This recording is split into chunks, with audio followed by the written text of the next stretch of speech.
Welcome, everybody, to another episode of Take Note, the place to be to make the most of your non-ordinary transcendent experiences. And today I am thrilled to have with us the wonderful and amazing Dyana Valentine, oracle and teacher and amazing woman who I've just been having the most glorious conversations with of late. And this woman has depth on so many levels, and I'm so excited she's here to join us and share about her work. So welcome, Dyana. Thank you. What a nice introduction. I appreciate that. Pleasure. And well, because it's not every day one gets to interview an oracle. And I gotta say, when I came across your work, I was fascinated. Having a great love of dreams and dream work. I'm always intrigued by people who are working within that dream space, inhabiting dreams and taking the wisdom of dreams and the symbols of dreams. And really, Jung would talk about active imagination, really working with them and walking the world with these, what become living symbols. So I was like magnetized to understanding more about what you do. And so I guess a good place to start would be a simple question of, what is an oracle? I have no idea. I don't say that in a self-deprecating way. I say that in a sense of, oracle can mean lots of things in lots of different cultures and lots of different applications. I did not call myself an oracle when I was first practicing this work. Someone else used that word. And I, much like evangelist, which was another word that people used for me in my really like heyday of speaking, because they said it was the closest thing they could think of the way that they felt after experiencing my work, that they were sort of sweating while sitting still kind of experience. And so I had to really research the term, and I wanted to make sure that it wasn't actively being used in a specific cultural practice or spiritual practice.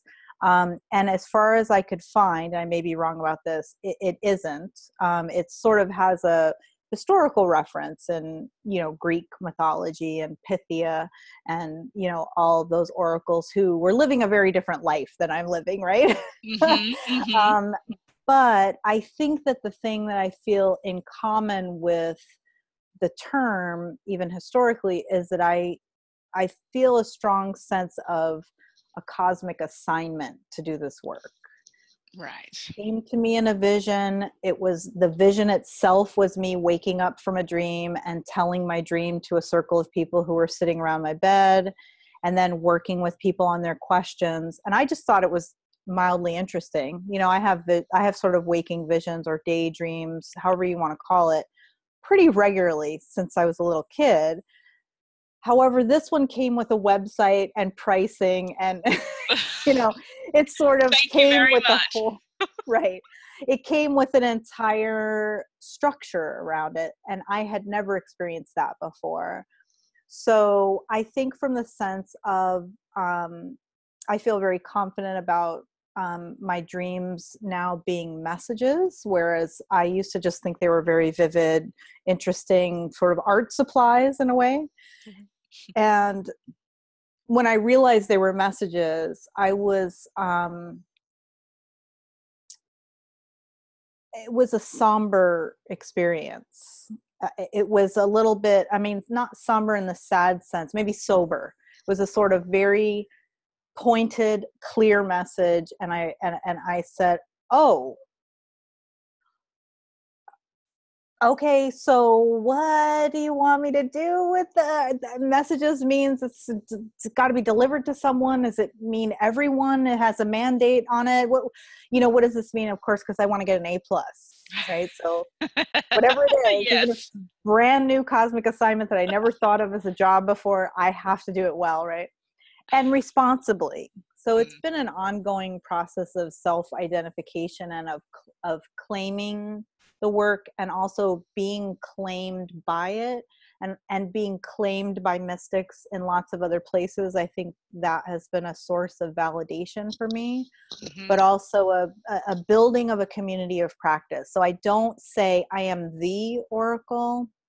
I don't say I am oracle with a capital O. And in fact, that moment, that distinction was what helped me release what you see now as my current website, because it had capital O oracle. And I couldn't figure out why I was having trouble hitting publish. Mm. And I was in this turmoil, and I thought it was just my self-deprecating, self-critical things. I was just spinning. I just need to just do it. What's wrong with me? All that stuff. And the moment that I looked at the word and I went, it's that word. It's on the first page. It's the very first thing anybody sees. That should not be capitalized. And I made it a small O and published the website that day. I love that. These are the conundrums, the energetic vibrational conundrums that conscious entrepreneurs can get into after having certain experiences, extraordinary experiences, and bringing it into service in the world. And we can get caught up on something like the difference between a big O and a little o. And I think that's just really important to highlight, because that struggle is real. Just in terms of, it's got to Yeah. feel right in terms of really honoring the work, honoring the offering, yeah, and feeling right to. And I think right is where I got twisted. I think correct or appropriate or what's the word? Congruent. Mm, I think those really help me get out of my above the eyebrows spin and into, for lack of a better word, an embodied decision. yeah. So I think that is true for a lot of us. Yeah. We're Yeah. mostly fairly intellectually quick, and we can talk ourselves out of something as fast as we can see it. Totally. I'd love to get back to the part on messages, and as when that realization came of, oh, these dreams are messages. So what happens with them now once you figured out it's a message and you are in a way a messenger with them? What shift then happened in your life with your relationship with dreams and with the people that you share with? Well, early in the practice, right after the vision came through, I was just telling anybody who would listen what was coming through. Just like, I had a dream. Do you want to hear it? Oh, I had a dream. Do you want to hear it? Oh, I think I might have something that relates to something that you talked to me about last week casually. Can I tell you this dream? And it was very loose, it was very loose. And the people who I was actively dreaming for, so if I had someone on the schedule and I was working with them and calling them in the middle of the night, they were getting the fresh dreams as like right off the conveyor belt.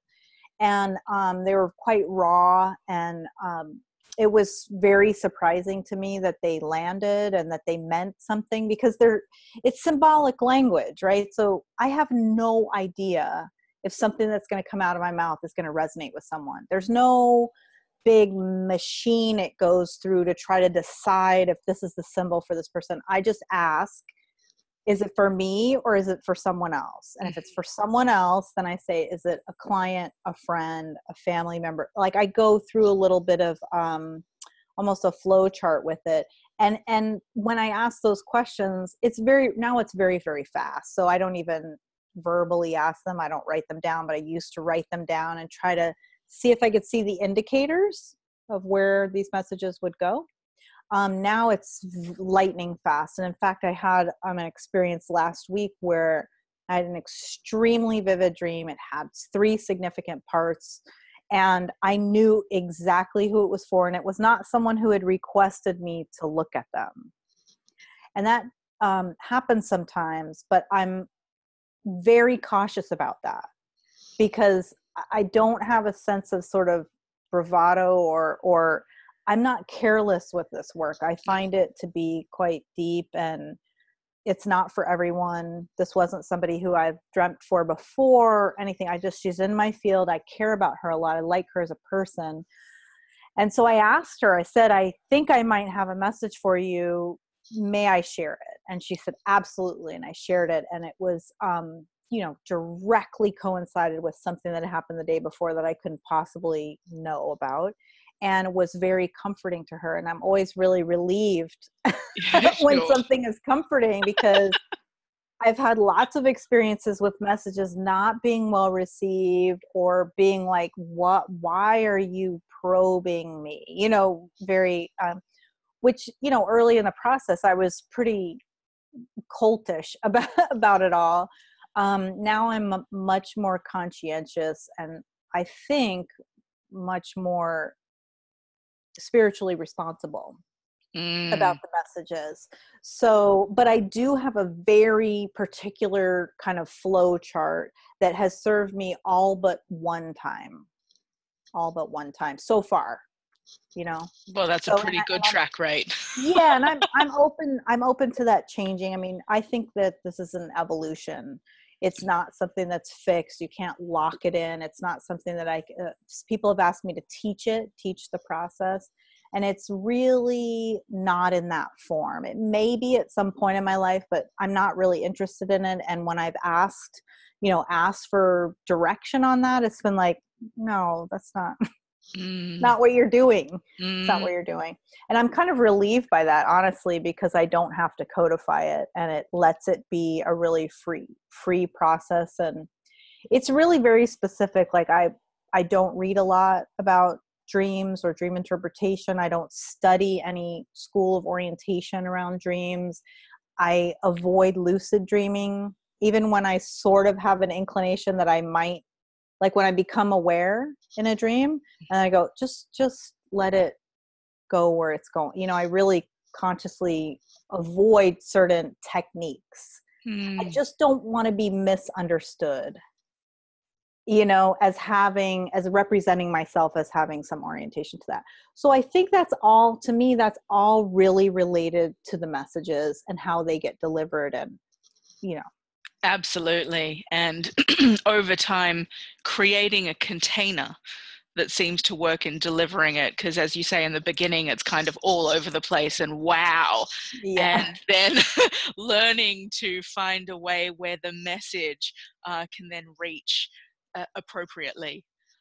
Yeah.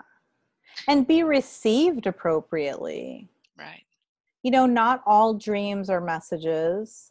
Not all messages are for someone else. Not all messages are really messages. Not all dreams are messages, in the sense that some of them come through as art. Some of them come through as reminders, like my subconscious is busy doing something and helping me remember, like, don't forget, connect with this person. Or, dreams are sometimes process. For me, like, I remember very vividly the first dream that I had about my dad after he died. And I was so glad to have him there. I was so pleased, to hear from him, and to have it be like there was no mistake in my mind that was like him being like, I'm good. Just, letting you know I'm good. And, so yeah. And I mean, I think for me, one of the biggest pieces of work right now is not forming a message and like holding on to it very tight. And if a dream comes and it feels really important, but I didn't wake myself up to document it, bye. Like, and getting to a place of embracing the impermanence of that has been profoundly helpful. I think we get really attached to our craft. Oh, totally. Yeah. And I think that's such a marvelous example of how we learn to step into flow with a way of being. As a gift becomes stronger and stronger, and we learn to work with it, it permeates everything in life. Yeah. Yeah. It's good stuff. It's really good. Yeah. It is. It It is good really stuff. is. It like touches so many different places in my identity development as a person. You know, it's not segregated. I like the integrational aspect of this work, and that I can really wrap myself around it and be wrapped in it in a very relational way with spirit or creator, however you call that dance, that choreography, whoever your partner is, or however your partner is, or whatever concepts you work with. Yeah, I think that it's been really meaningful to make sense out of that in a way that just lets me keep practicing and doesn't have me bound then to an idea or a fixed flow or relationship or singular choreography, which I'd done in many, many, many phases of my life. I was like, I have to find the thing, and then I'm going to stand in the box and I'm going to get an A+. Like those were the things. It was like, you know, now it's like, who the hell knows what's going to happen tomorrow? The box is broken. I just have to get on the plane, or I just have to pick up the phone, or I just have to log into Zoom. And I have to, you know, today my goals were get home ahead of this interview so that I had time to really like take off my pants and like get some water and splash some water on my face and turn the fan on and get the light and open, but also to like log into Zoom, close other applications, and tune my frequency to this moment. Because oftentimes when I'm really out, I just take down technology, and now I know it. Yeah.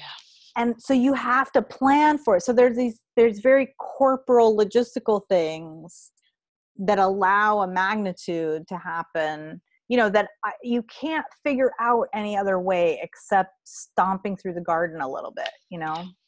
Yeah. We've had so many technological interruptions in a lot of these interviews. So thank you for bringing yourself fully into this moment. Yeah. I spoke with another person. They even recommended getting a sandbox and putting it under the table. So like feet are literally in the sand, you know? Yeah. Right. I'd love to know, Diana, have dreams always been such a central part of your life, or was there a moment in time where all of a sudden, or, you know, all of a sudden, like maybe over a period of time, it was like, oh, dreams really matter? Can you tell us about that? Yeah. I mean, they've always mattered. And when I was little, like when I could make paragraphs, my mom would say, so did you have any dreams? And of course I would be like, yes. And I would start talking before breakfast, talk all the way through breakfast, talk all the way through, like she'd be like, arms up, you know, put the shirt on, like, okay, you're going outside now. I'm still talking. All right, on the way to the bus, still talking. And she's like, have a good day at school. Bye. Shut up. You know? So I think I've always really had cinematic dreams, or I've always identified as being an really active dreamer, and could remember my dreams and really enjoyed my dreams. But I think that when I started dreaming about other people, or I started to connect, one of the things that happened when I was quite young is I would connect to people who I cared about, energetically but physically. So I would have a physical symptom of something they were experiencing, and nobody really made a big deal out of it or anything, you know. It was just like, we have to call grandma right now, something happened to her leg, or my ankle hurts, we have to call grandma, and she would have just twisted her ankle or something like that. So I would have those kinds of connections, which I think are very similar. I mean, I think energetically, this is all happening on the cosmic energetic plane. And I look at it as tracks of information that I believe we all have access to, but we just don't learn how to use them, or we're just not really interested. Like when I go to the grocery store, there's whole aisles of things that I have no interest in. I don't even walk down those aisles. They're there and I know what's in them. I can read the sign of what's in them, but like they're not relevant, right? So I think some of that was happening. I had very vivid dreams, very cinematic dreams. I liked talking about dreams. I liked telling people, anybody would listen, I would tell them a dream. And then I had some dreams that were very clear indicators, like you're moving. So I just started packing. And I mean, it really started like purging, getting rid of stuff, packing things up in boxes I really didn't need. And then had an opportunity to move to California within a week or two, and did it and moved like 2 weeks later. But I was all ready. Yep. So it made it really easy to say yes, you know? So sometimes the messages are like very clear indicators, and I've never gone wrong following one. I've often pined for things that indicators I didn't follow, but I've never regretted one that I did follow. So, but then when they became externalized about other people as an adult, like as a kid, I wasn't really thinking like, this should be a job. Like, Of course. you know, but when I started to have connections that I couldn't track how I could possibly know this thing, or why I had this like really profound urge to ask someone a question that seemed completely like a non sequitur. And then I would watch their reactions and I was like, was that like too much? Like, what does that mean to you? Because it would be like small talk. I mean, it would occur just like you would ask somebody like, hey, have you walked down to the ocean today, or whatever, if they live near the beach. Like, I wouldn't even think of it as a thing. And then people would have these really strong reactions. And in fact, many people like stopped talking to me, or like I got in big trouble at a corporate job I had, a gig I had as a consultant, where we were at a break during a meeting, and I asked what I thought was a completely mundane question. And it was like tires screeching, like everybody stopped talking. The person who had hired me cleared the room. He said, say not another word, called the general counsel in. I had to re-sign all my NDA, all my legal paperwork. And then they said, how did you know about this deal? And I was like, what are you talking about? Like, I had literally been like, I don't even know. It was, I mean, I know what I said, but I'm not going to say it here. But like, it was like the mildest, most nothing question about like, hey, have you ever been to so-and-so? Like, just a random question. And there were 3 people who knew about this deal in the whole world. One of them was in the room. And literally the other 2 people were in another country. Like it was like, you couldn't have possibly known about it any other way except espionage. Right. Basically. And me being like the loose lip spy, like I'm just going to casually mention that thing. Like it didn't make any sense, you know? So things like that started to happen. And I was like, this might be a thing. And that was years before Woke Up Knowing came through. So I don't know. I don't think the cosmic messengers have any kind of sense of linear, like job description, assignment, interview, get the job, do the job, get evaluated, get more money. Like it's I don't know. So it's sort of now in hindsight, I'm like, oh, that was probably that trying to come through, but I wasn't available. You know, it's like the aisle in the grocery store where it's like free money. And I'm like, no, thanks. You know? Until you say yes. Yeah. So I guess that's really interesting. What I'm thinking is, you know, as someone then who is very, very open and attuned to the collective mind, the collective psyche, and clearly you've got a strong relationship with that in the dream space. You know how to have that conversation now.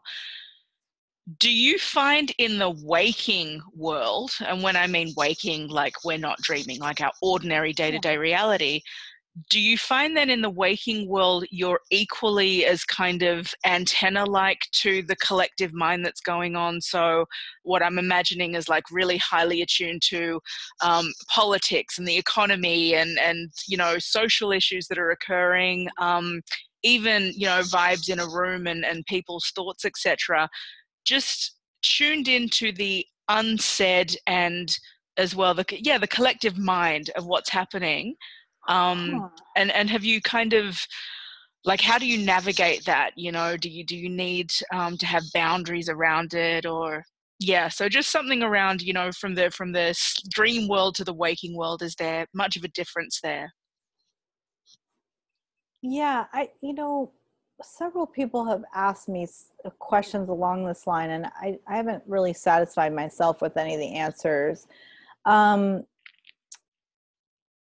for sure, I'm tuned in to people, and in waking, a lot of my work is waking work. I do a lot of calls with people. I do a lot of like process with people. I teach at a local community college. So I'm with groups of students and groups of colleagues on the regular.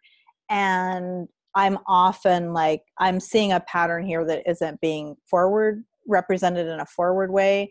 And I have studied systems thinking. Um, I'm very disturbed with what's happening with humanity on the planet, but I've always been very disturbed by that, even since I was a little kid. I just did not understand. I didn't understand why someone would be hungry. Like, it didn't make any sense to me. And I think that continues today. And I think in my work, I have a fantasy about power, right? I don't think I actually have any power, but I have this because I'm in another situation of my life, which has been very common, of being the outsider or the other or the person who's like trying something that no one else is doing. And why are you doing that? Why don't you just do it the easy way, kind of thing. Um, but I have a lot of power from that position, and I try to be very, very responsible with it. So someone is asking me a deep existential question, and they're exposing themselves to me in a way that oftentimes they're not exposed in their lives, even if they've done lots of coaching, had lots of experiences, had their own experience with transformative experiences. It's very different being seen by someone who actually can see you and who isn't like kind of making it up. And I say that not to criticize any practitioners, but to say, like, if you're looking at someone through a very concrete lens or technology, I feel like there's a limit to what you can see. Mm-hmm. Or what you can infer from that, or whatever's at your hands. And I take a sense of power in that I don't control any of it. It's delivered to me, and I'm producing it out of the cabinet, and I don't know where it came from. I don't have any, like, there's not a demand there. So, and I think that in waking world, there are structures, technologies, demands, there are languages to learn, there are ways to analyze data. It's a whole different plane of work. And I don't study it. I don't study politics. I kind of feel like a little bit irresponsible because of that. Like, I feel like I should know more. I also, because of the nature of who I need to be currently with this work, I don't watch television. I'm not exposed to commercials, even on the radio. Like, I just don't listen. If I'm listening to something, it's a radio program that's on public radio or something. So the commercials are maybe that you get a Volvo commercial in there every once in a while, but it's not that unexpected barrage of information. I don't watch news, ticker tape. I find it truly overwhelming. And I don't have a way to process it that's healthy and that's constructive. So I find that it really disturbs my ability to do the other work. That said, I'm very committed to the rights of poor people. I'm very attuned to systems of oppression, industrialized education in which I participate, white supremacy in which, of course, I've been indoctrinated and participated in my own unconscious way, but also, like, I really take it seriously when something's going down, like the Amazon strikes, right? So I had a cart all lined up of things that I really can't afford that I knew were going to be on sale at various points in the day, ready to go because I need an air conditioner at night. It's very, very, very hot here. And it's changing, you know, because of climate change. And I need that to continue doing my work. And I can't afford it. Or I've made this decision that I can't afford it. I can't afford a full price, you know, thing. And then I was like, but the working conditions for the workers around the world, Amazon, this is part of, like, I don't know if you've seen The Story of Stuff. Yeah. Like, we can't go on like this. And yet I'm not actively seeking out a used air conditioner. Do you know what I mean? Like, so, you know, I post something that says, I'm not going to cross a picket line. My mom was a labor organizer, welfare organizer. I am not going to cross a picket line, period, ever. In fact, I redirected to another hospital once because the nurses were striking. I mean, I didn't put myself in any danger, but I'm just saying, like, I had the choice to do it, so I did it. Mm-hmm. And I ran into a gauntlet I never could have imagined. And one of my dear friends had a really, really strong negative reaction to my post. And thank goodness I was at school. I had many hours. Other people jumped in and were having conversations, and I didn't see it right away, but it's still devastating to me that the relational, the empathic break that represented, and that it represents in a global way. And I don't know how to do it except to just do it and to just speak from my heart and what I think is true and stand by my beliefs and try to learn as much as I can about it so that I'm not talking out of my ass. But, you know, I really feel like, a lot of this, what's happening, is meant to be obscured. It's why it works. And so we have to take up the mantle. We have to keep pushing ourselves in these areas, much like I keep pushing myself in my practice. I keep trying new things and new situations to see if I can sort of catch myself off guard and like doing badly so I can find an area to improve. Very similar to interpersonal political relationships. And yeah, I mean, I don't know if that addresses what you're asking or is tangential, but yeah. Yeah, I really, I hear in there the themes of highly sensitive people, and you know, the empathic relationships and walking the world consciously and sensitively in all that happens. Yeah, a lot I relate with there.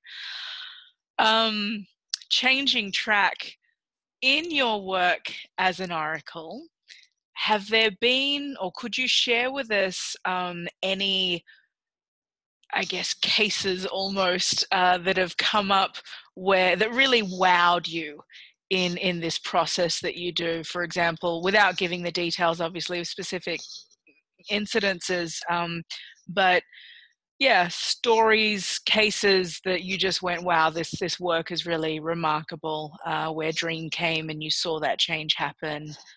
Yeah. so many.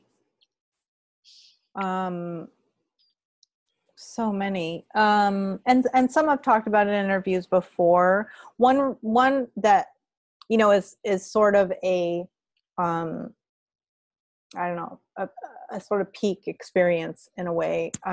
There are a couple that come to mind that I talk about. One was, I had one of those messages come through that I knew was for someone, but I couldn't figure out who it was for. It took me about 3 days. And when I finally found the person, it was a stranger to me, but a Facebook friend kind of situation. At the time, I think I had 3,500 Facebook friends or something. And it was my Hail Mary. And I just started scrolling names when you could scroll the names before, you know, and one name just jumped off the screen, and she happened to have a phone number on her profile. And I called it. She knew who I was. I didn't know who she was. I told her, she said, oh yeah, I saw that you're doing something like that. Yeah, go ahead and tell me. I told her. She was hysterically sobbing. And then I quickly forgot about it because I was so relieved. Like my whole body relaxes when I deliver a message that's to the right person. Even if the person's like, no, that doesn't make any sense to me. I'm like, that's for you, because I'm ready to go like do something else now. I'm like done, and sorry, but that's how it rolls in my body. And so I got off the phone with her, but I didn't write her name down. I mean, it was like that kind of like, it's been delivered, I'm out, And 2 years later, she came and found me at a conference where I was speaking. And she said, I came to this conference to see you. And I said, I'm so glad. What's up? I was just sort of, and she said, that was me. You called me with a dream. And I said, oh, I've been wondering, like, cause a couple of weeks later, I was like, oh, I should have written her name down. I tried to go scroll Facebook and couldn't find her, of course, because the message was delivered. Well, she told me a story that the dream actually wasn't for her. It was for her mom, who she'd been estranged from for many years and then reconciled with. And then her mom was diagnosed with terminal cancer. And so she took a leave of absence and spent her mom's last 9 months with her. And we're both like sobbing in the hallway of this giant convention center. And, I mean, it was just so poignant and so beautiful. And they had been so estranged that her mom had really blackballed her from the family. So she hadn't known that her mom had been suffering anything. And she hadn't gotten the diagnosis yet, but she hadn't been well. And she had forbade everyone from telling her daughter what was up with her. So that was, for me, pretty much the only one I needed to keep doing the work. You know what I mean? It was like, if I have one of those in my lifetime, that's like the pinnacle of any kind of level of service, right? But since then, there have been several other experiences like not like that, but very significant reconciliations, separations, people taking risks they wouldn't otherwise take. I've dreamt in languages I don't speak. I dreamt in Spanish in Panama, like an archaic poem, like crazy Spanish, like not like a page of Spanish, like I couldn't keep up with it. Right. Wow. There have been times when I downloaded something that I couldn't, many times that I couldn't make sense of, but the person who I was working with was like, yeah, I know what that means. And it was where it's just remarkable. And each time I'm surprised every time, Nicole. I'm not like, I haven't gotten used to this. Nice. I don't think it's going to work. Every time I'm like, there's no way that this is going to make any sense to this person. They're like, oh my God, yes, I totally forgot about this whole other set of resources I have that I've been just like ignoring, but they totally connect to this. Oh, I need to reconnect with this person. Okay, thanks. I'm good. But, and I'm like, really? Okay.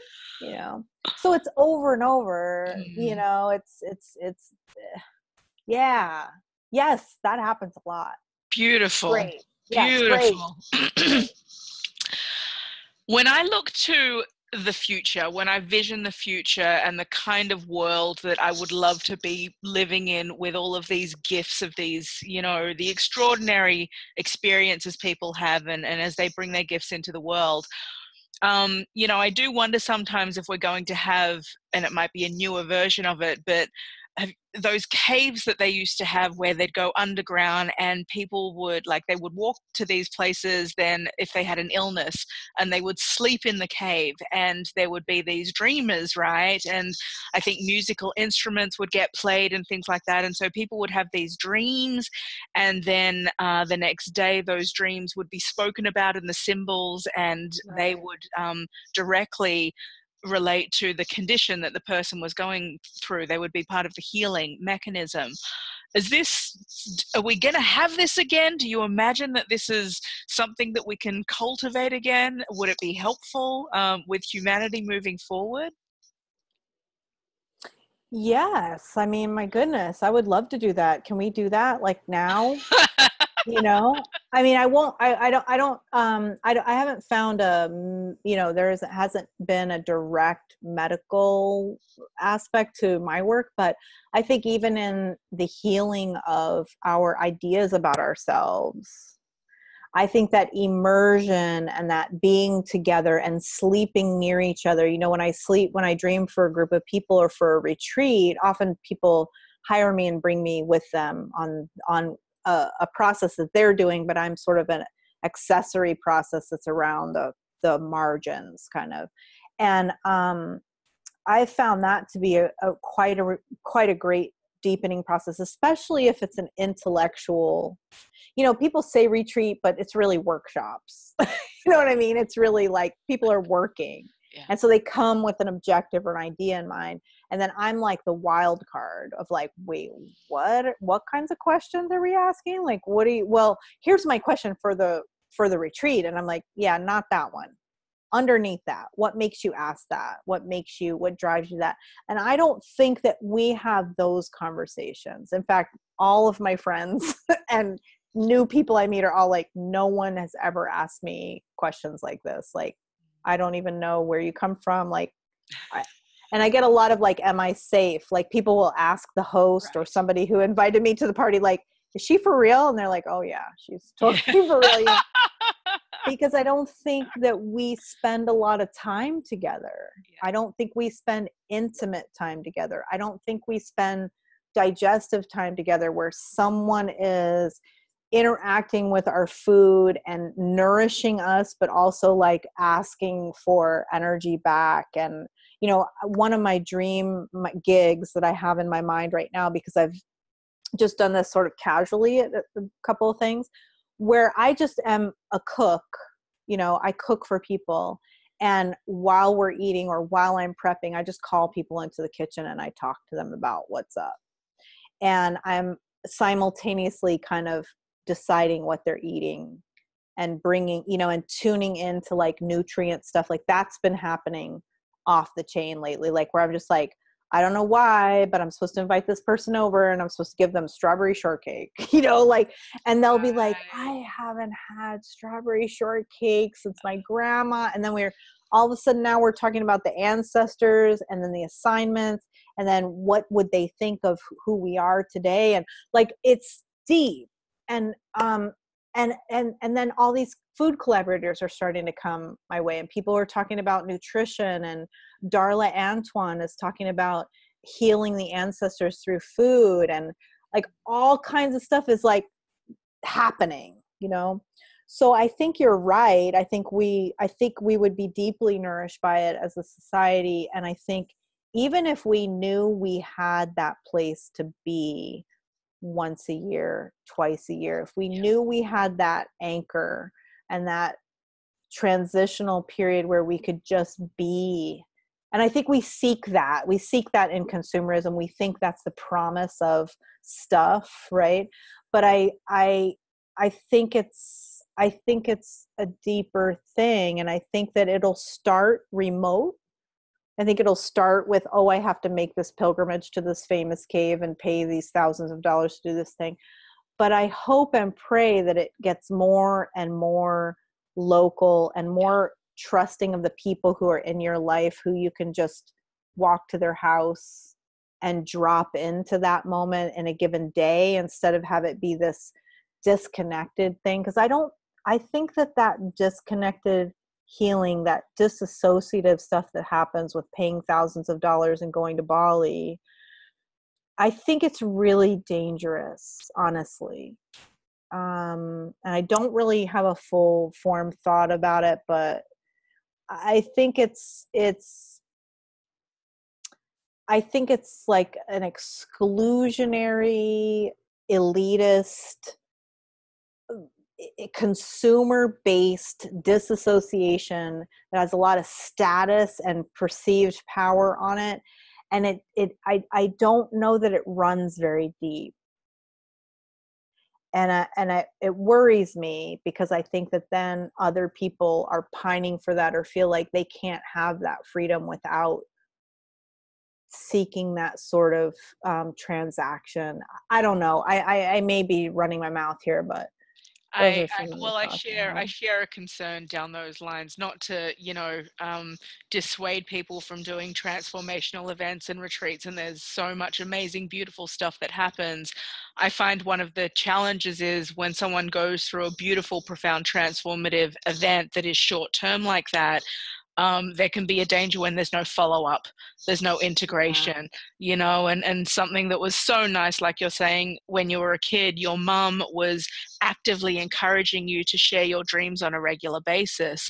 And that's like, they're the daily wholesome actions, that work in terms of integrating and just becoming a part of life, right? So that when the big ones happen, we already have mechanisms built into us. We have inner resources to just deal with it, and use it well. Yeah. I mean, I think ritual, this ritual seeking behavior, Mm-hmm. I don't know if anybody's talking about ritual seeking behavior, but I think it's happening, and it's sort of like it's another like superficial satiation thing that happens, where it's like, oh, I've made an altar, and it's like, how long are your meals? How often do you eat with someone else? How often do you just stop your car and pick someone up who's walking and take them to the bus stop? What is it you're really looking for? What do you think you're going to get? And then reverse engineer that in a new way. Like for me, I would like to be understood, but I also want to be welcome. So I'm invited in a lot of directions, and I have been since I was little, but I've never really felt welcome, because I was never black enough, never white enough, never this enough, never loud enough, never quiet enough, never whatever the stuff was. I didn't feel welcome. I didn't feel welcome in my own family. In a lot of ways, I didn't feel welcome in my friend circle, because I was, like not wealthy, but I was in a wealthy neighborhood because my mom, took me there because it was a better education. And I'm so glad she did, but also like just feeling that separate thing. My parents were never married. So that was weird to like, all my friends were like, wait, what? Like not one of them was like, oh yeah, that's cool. I'm totally like, I'm totally an outside child too. You know what I mean? There was like, no. So I think we then look for agency and for entitlement to justify our presence somewhere. So I've paid thousands of dollars, and now you have to treat me like a queen, the queen that I am, right? The queen thing, right? And when I think about entitlement, I think about being entitled by an agency or institution or creator or whatever, like tasked to be responsible for something, right? But I think that it got really mixed up there, and it's like, no, I have a right to something because I have status on the commerce food chain. And I think it fucks us up, because I don't think we know what we're entitled to. And so then it's like this vast well of like love, belonging, membership, prowess, like subject matter prowess is something that I think is really lost. We're a field of generalists mostly, except for our jobs, right? And I think it's like, it makes us pine in a way communally that's like, it's insatiable. I don't know. I'm probably digressing or going down a little bunny hole. But I'm I a really, believer it's all kind of relevant in there somewhere. yeah, but I want to talk about it. And I Yeah, want people good. to like listening or watching, like I want reach out to me. Do you want to talk about it? Like, do you want, like, are you in LA? Like, come over, come over. I feel like that's a big urge inside my work, is like, come over, let's be together. Who are we? Who do we want to be? And like have fucking uncomfortable situations like yesterday, and like decide to survive it and decide to come over again. Like, that really hurt me, but I'm coming over again. Mm, you know, the ability these days, in a very superficial world in some ways, to have those real conversations, and exactly as you say, to be uncomfortable. It's okay to be uncomfortable. It's okay to have these conversations that, rough our edges a little bit, and it's okay to disagree, with others. I think this brings back the richness in exploring our thoughts and what do we really think and what do we really value, and yeah, those deeper questions that we're working with. Why are you Yeah. here? What are you doing? Get clear on Yeah. it and have a voice about it. That's okay. And like change your mind. Right. You know what I mean? Yes. Like, I thought I was supposed to be doing this, but I guess I'm going to go do like an associate degree in chemical engineering. I don't know. You know what I mean? It's like, whatever. Yeah. Yeah. So for people, Diana, who have had some kind of extraordinary experience, they've Yeah. had notes, whether it's through the dreamscape, through an epiphany of sorts, a near-death experience, an energetic awakening, whatever the type of experience might be. And especially for those who have processed it in some way, they're further down the line in their own process of it, and want to offer something back to the world now. They're figuring out, okay, how do I be of service, right? I like that you said experience to service. I like that a lot. What would you say to people who are on that journey and really wanting to integrate and bring in the fruits of their experiences and gifts that they've been working with and refining as they step into the wider marketplace of the world? I really want to know why your experience has to then translate into service. I think that goes unprobed quite a bit, because then people jump immediately to like the logistics of like, okay, how do you catalog it? How do you decide what the service is? I want people to just wait a second, because I don't know when it became expected that we have this radical transmogrification, and then now it has to turn into commerce, or it has to turn into service, or it has to somehow turn back out. Because part of it, at least part of it for me, has to do with wanting to be a working artist. I want to be a working artist. I am a working artist. That's how I consider myself. But also, like, sometimes you could just be in that, be with it, figure out how it integrates into yourself and your regular life, and whether or not you even want to tell someone about it. I had a mega, mega, mega notes experience 2 weeks ago in North Dakota. Mega, mega, mega. And I'm not telling anybody about it. Mm. It's like, I want to. The urge is to like be like, I'm gonna tell everybody, but really it was at a sacred place in the context of a sacred ceremony that was not mine. I mean, when are they ours, really? I mean, creator, right? That was like a creator space.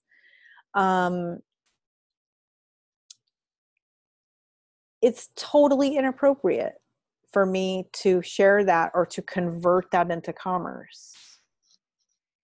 And so, and it's the first time in my life that I'm not immediately telling everybody everything, because I wanted to catalog that shit and put it and write it and go and just go crazy with it. I mean, you know, I mean, it has the same sensation as like gold mine, right? But it's totally inappropriate. And I think a lot of our notes experiences are the ones that I've read about and the ones that I've heard about. They're not in a context. They're not in a construction that is made for those to live in and with an associated spiritual community to help you process and talk about it. They aren't. They just aren't. Mm-hmm. So I think some of the Western sort of perspective is like, okay, now I need to turn this into something that's then meaningful on some other scale. I challenge that. I don't know. Is this helpful? I know it's like kind of the opposite. It's great. It's really, it's really great. These are the questions that come up on the road. And so that's wonderful, because what I hear you bringing in there is even a broader context of that Western dominant paradigm of having to do something with something, right? The experience happens and then having to construct it and put it out into the world. And I mean, I speak with a lot of people where that is the desire, right? That is the desire to shape it. And often when people have these big experiences, it can awaken in them a sense of wanting to be of service in the world. And so there's a process involved in how can I best be of service? Now, does that mean carry on in the career and the track that you're doing and bring in, you know, whatever you need to, whatever qualities that have been awakened in you, whether it's greater compassion or whatever it is, you know, do you shape it within where you still are? Or there are those people who want to sell their house, shave their heads, go into an ashram and do it in a completely different way.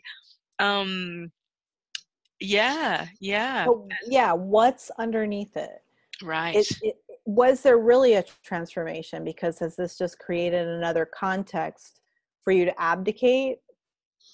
Has it created another context for you to be even hungrier, be even more pining for justification, you know what I mean, for rationalization of why you're here, for a purpose assignment? I feel like that has been so drilled into us that we have to have a why and a purpose and a this and a that, and we have to be able to articulate it, and we have to be able to tell people about it, and we have to be able to then make it make money. And I just wonder then what happens to the notes experience, or I guess it's the notes, because the experience is in there, right?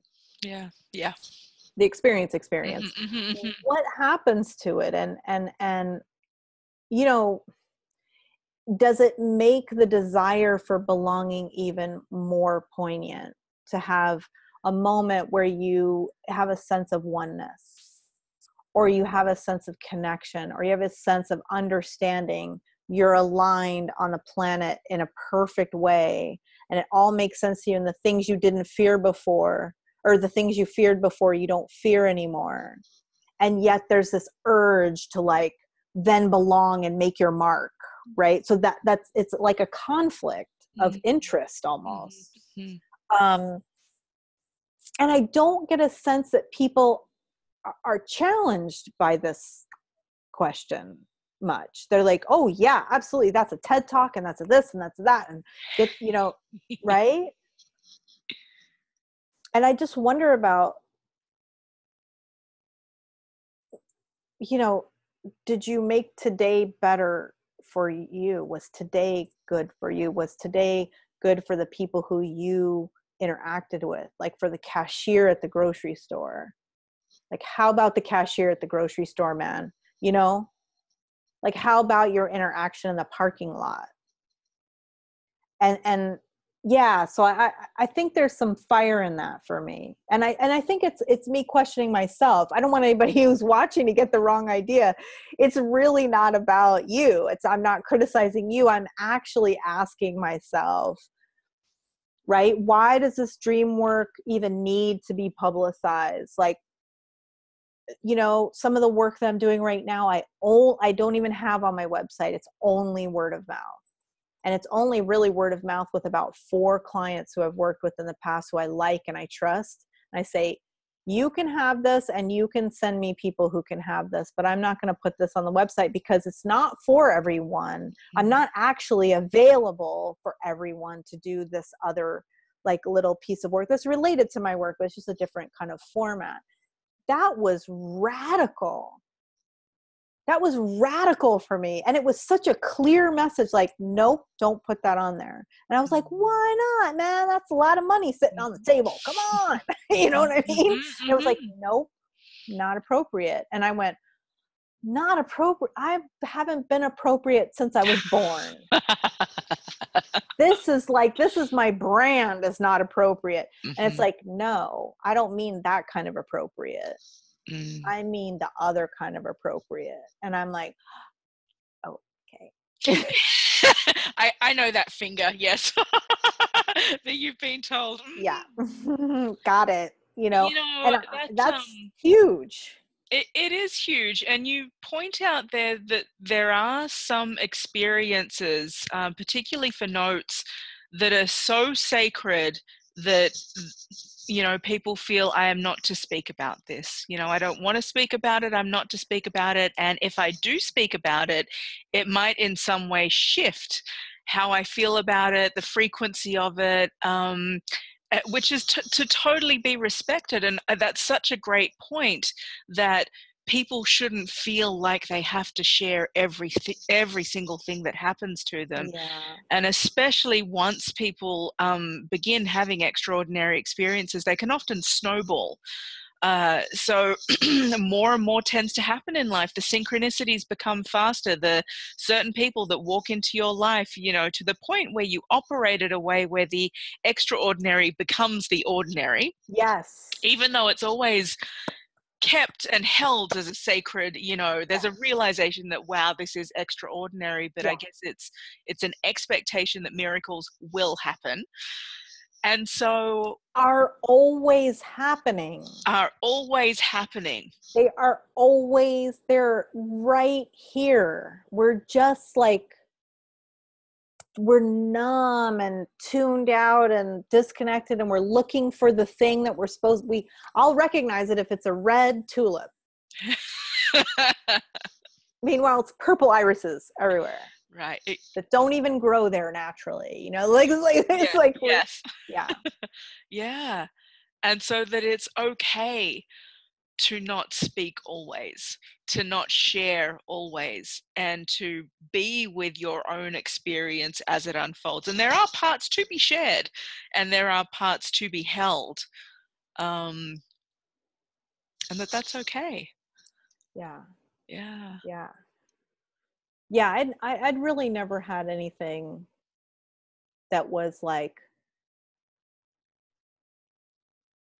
I never, and I just, if anybody's listening, I just put my finger to my lips in a shush gesture. I just really had never had anything like that until 2 weeks ago. I mean, I've had other dreams that I don't share that I know are for me, that aren't for other people, but not that I thought were precious in any way, really. It was just like, don't tell anyone that one. Okay. And then I wouldn't. But this is like, no, really, you know. So I'd love to talk to people about it, and as sort of critical and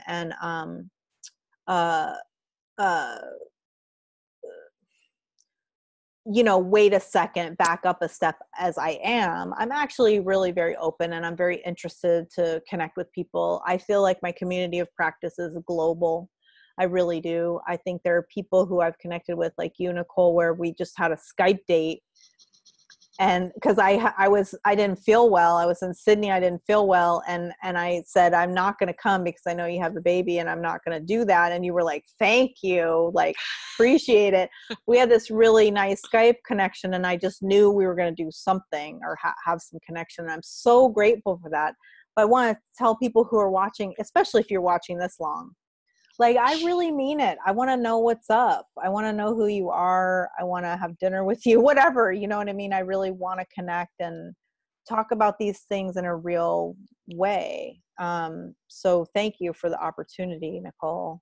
And thank you, Diana. And I cannot wait to have you as a super accessory on one of these retreats without dissing all the retreats, because the retreats are still awesome. Yeah. Oracle bling. I like that Yeah, accessory. Yeah. and the kitchen and the cooking, and you know, Yeah. this is nourishing ourselves. We need to nourish ourselves on all these levels: Yeah. sleep, dream, food, human interaction, touch, presence, Yeah. a community. You know, these soul food. It's all soul Yeah. food, you know, Yeah. and I love being part of a world where we're bringing that in more and more. You know, it Me happens through too. these conversations in each moment. Yeah. So thank you for being you and the work that you're bringing through and experimenting with and having fun with. It's such a pleasure to get to know. So let us know your website, how people can get in touch with you, and yeah, we'll It's pop links Diana in as Val. well. And what? We'll pop the links in Oh wherever on the yeah. video, and It's my name is spelled Dyana, Diana, and my last name is Valentine, and my website is dianavalentine.com. so get in touch with this marvelous lady, explore those deep questions that you know, nudge and poke in the quiet hours, because there's gold to be found there. And I know from personal experience that time with this woman is just beautiful stuff. So thank you, Diana, for Thank being with you. us, and Thank you. until the next time. Until next time. Bye. Bye.